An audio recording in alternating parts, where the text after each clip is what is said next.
ان popular decisions نہیں لیے جائیں. اور جتنے بھی معاشی امور کے لوگوں سے ہماری بات ہوتی ہے وہ یہ کہتے ہیں کہ جب تک آپ اپنے لاسز نہیں روکیں گے, بجلی چوری نہیں روکیں گے, اپنے پیسے باقاعدہ وصول نہیں کریں گے, اپنے سرکولر ڈیٹ کا بوجھ عوام کے اوپر نہیں ڈالیں گے, 71% تو آپ کا ٹیکس ہے, آپ اپنا جی ایس ٹی ریوزٹ نہیں کریں گے, عوام کو ریلیف نہیں ملے گا. اگر فار دا ٹائم آپ امیڈیٹلی ساری ٹیکسز ہٹا دیتے ہیں تو پھر آپ وہ پیسہ کہاں سے لے کے آئیں گے؟ آپ اپنے ایکسپینڈیچرز کٹ کیوں نہیں کرتے؟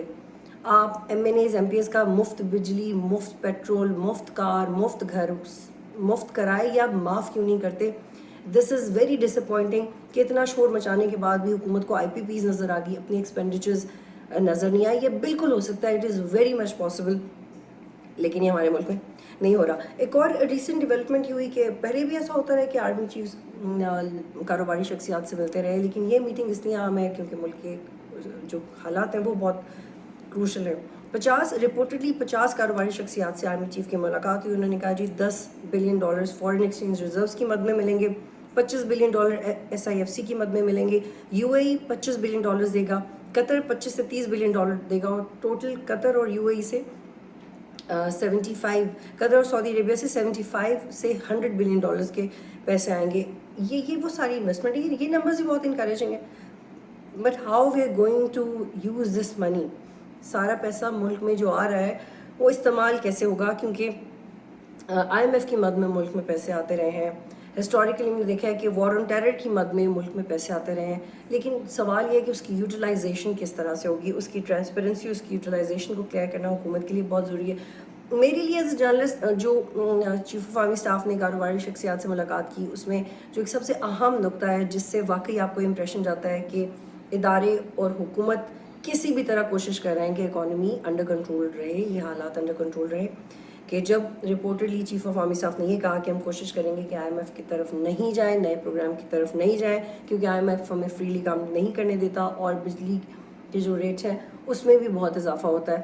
لیکن ایگزیکٹلی وہ ہم کیسے کریں گے؟ اس میں سب سے بڑا سوال یہ ہوتا ہے کہ ایکسٹرنل فائنانسنگ کی مد میں ہمیں جو پیسے آنے تھے اس کا ہم نے مہینوں انتظار کیا, چاہے وہ چائنا سے آنے ہو, چاہے وہ سعودی عربیہ سے آنے ہو, قطر سے آنے ہو. وہ ایکسٹرنل فائنانسنگ جو ہمیں پہلے چاہیے تھی وہ بھی they were looking up to I M F کہ آئی ایم ایف ہمیں ریلیف دے گا تو یہ پیسے پاکستان کی طرف آئیں گے. تو کیا ایسا ممکن ہے کہ کوئی دوست ممالک, جیسے یہ کہا جاتا ہے کہ $80 بلین اگر اس وقت پاکستان میں ڈائریکٹلی آ جائیں تو ہم بہت ساری چیزوں کو سارٹ آؤٹ کر سکتے ہیں, کون دے گا وہ $80 بلین؟ کس گارنٹی پہ دے گا؟ کیا دنیا کی بڑی طاقتوں کو ناراض کر کے دے گا؟ کون سا ملک ہے جو پاکستان کے رسک لینے کے تیار ہے؟ اور یہ تو بہت اچھا ہوگا کہ اگر پاکستان کے کسی کے ساتھ اتنے مضبوط ڈپلومیٹک ریلیشنز ہیں کہ اتنی بڑی رقم پاکستان کو ملے, لیکن ایٹ دا سیم ٹائم چاہے وہ $100 بلین کہیں سے آ رہا ہے, $50 بلین کہیں سے آ رہا ہے, وہ پیسے جہاں سے بھی آ رہے ہیں ان کی بنیاد کے اوپر آپ نئی پالیسیز کیا بنائیں گے؟ یہ اس وقت کرنا بہت زیادہ ضروری ہے. اور اگر پاکستان کی جو سیاسی اور عسکری قیادت اس بات پہ کنسنسس ہو گیا کہ آئی ایم ایف کے پروگرام میں نہیں جانا چاہیے, ہمیں چاہیے کہ ہم جو ہمارے پاس پیسہ ہے اسی کی بنیاد پہ ریفارمس کریں, تو اٹس اے بریلینٹ آئیڈیا. یہ تو بہت پہلے ہو جانا چاہیے تھا. ہمیں 23ویں 24ویں پروگرامز میں اس لیے جانے کی ضرورت پڑی کیونکہ ہمارے میں کبھی صلاحیت ہی نہیں تھی کہ آئی ایم ایف کا پروگرام پورا کر سکیں. ہارڈلی ہم نے تاریخ میں ایک دفعہ آئی ایم ایف کا پروگرام پورا کیا. اور اگر آرمی چیف اور سیاسی قیادت مل کے اس نقطے کے اوپر کام کریں تو یہ تو ملک کے لیے بہت اچھا ہوگا. بٹ اگین سوال یہ کہ یہ کریں گے کیسے, یہ شروعات کہاں سے کریں گے؟ اور آخر میں بات کرتے ہیں پی ایم ایل این کی. پی ایم ایل این نے ایک بڑی انٹرسٹنگ سٹوری ہے پی ایم ایل این کی کہ نواز شریف, اگر عظمہ بخاری صاحبہ نے کہا کہ اگر نواز شریف ملک میں واپس آتے ہیں تو اسٹیبلشمنٹ کے خلاف بات نہیں کریں گے. تو کیا یہ تھی وہ نواز شریف صاحب کی پوری جدوجہد جو 3-4 سال سے کر رہے تھے پاناما کے بعد؟ تو اس کا مطلب ہے کہ نواز شریف بھی کسی ایسے پلان کے ساتھ نہیں آ رہے جو, یا شہباز شریف کے پاس بھی کوئی ایسا پلان نہیں ہے جس کی بیس پہ انہیں لگتا ہے کہ انہیں دوبارہ ووٹ مل سکتا ہے. انہیں بھی اپنی پرفارمنس پہ اعتراض ہے. اس سے آپ ہمارے ملک میں سیاست کی ڈائنامکس بھی سمجھ سکتے ہیں اگر یہ بات ٹھیک ہے تو. لیکن اس میں بھی کوئی دو رائے نہیں ہے کہ پچھلے کچھ عرصے سے نواز شریف نے اداروں کے خلاف بات نہیں کی, انڈیویجولس کے خلاف بات کی, لیکن کیا وہ اس کے اوپر معافی مانگیں گے آ کے؟ کیونکہ اداروں میں تو یہاں پہ زیرو ٹالرنس ہے. اگر آپ اسلام آباد میں اس چیز کو سمجھیں تو 9 مئی کے بعد زیرو ٹالرنس ہے کچھ چیزوں کو لے کے. اور ایسی سچویشن میں جب آپ کی معیشت بھی بہت نیچے جا رہی ہے اور نواز شریف کی طرف سے یہ پیغام آنا کہ وہ اسٹیبلشمنٹ کے خلاف بات نہیں کریں گے، تو یہ پاکستان میں اس بات کی بھی نشاندہی کرتا ہے کہ سیاستدان اپنے تئیں کتنے کمزور ہیں. سیاستدانوں کے پاس اپنے بنیاد پہ کرنے کے لیے کچھ نہیں ہے. عمران صاحب کو بھی جب واپس آنا تھا اقتدار میں تو وہ عاصم منیر صاحب کی منتیں کر رہے تھے. نواز شریف بھی جب واپس آ رہے ہیں تو وہ بھی انڈائریکٹلی یہی پیغامات دے رہے ہیں کہ اسٹیبلشمنٹ کے خلاف بات نہیں کریں گے.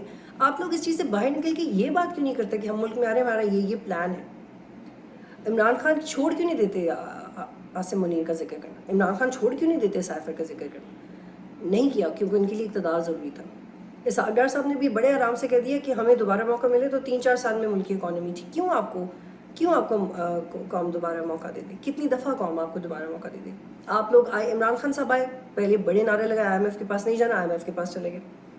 اسحاق ڈار صاحب نے 15 ماہ کیا کیا آئی ایم ایف کو منانے میں لگا دی. آپ نے کیا نیا پروپوز کیا؟ آپ نے کون سا ملک کے اندر سے ہی پیسہ بچا کے اسی کو ملک کو سنبھالنے کے لیے استعمال کیا؟ آپ میں سے کسی کے بھی پاس ایک 0% آئیڈیا بھی نہیں تھا کہ یہ پیسے ملک میں لاسز کی مد میں بچ رہے ہیں، سرکولر ڈیٹ کی مد میں بچ رہے ہیں، آئی پی پیز کی مد میں بچ رہے ہیں، کوئی ایمرجنسی فنڈز کی مد میں بچ رہے ہیں، اپنا ایکسپینڈیچر کی مد میں بچ رہے ہیں. آپ کے پاس یہ آئیڈیاز نہیں تھے جب تک آئی ایم ایف نے آپ کو اتنا سختی سے ٹریٹ نہیں کیا کہ آپ اپنے غریبوں پہ بوجھ نہیں ڈالیں، امیروں پہ بوجھ ڈالیں، انڈائریکٹ ٹیکس نہیں لگائیں، ڈائریکٹ ٹیکس لگائیں، انفلیشن نیچے لے کے اپنا ایکسپینڈیچر کم کریں. یہ آپ نے نہیں کیا. مجھے لگتا ہے کہ جب تک پاکستان کی سیاسی جماعتیں اس طرح کا کوئی پلان نہیں دیں گی، وہ اسٹیبلشمنٹ اورینٹڈ بیانیہ بنا کے 2-4 ٹی وی شوز میں ریٹنگ تو لے سکتے ہیں لیکن وہ ووٹ نہیں لے سکتے، کیونکہ عوام کو صرف اب آپ کی پرفارمنس چاہیے. ان کو فرق ہی نہیں پڑتا کہ اقتدار میں کون ہے، جتنی ان کی بری حالت ہو گئی ہے، ان کو صرف یہ فرق پڑتا ہے کہ آپ ان کے لیے پلان کیا لے کے آئیں. بہت شکریہ.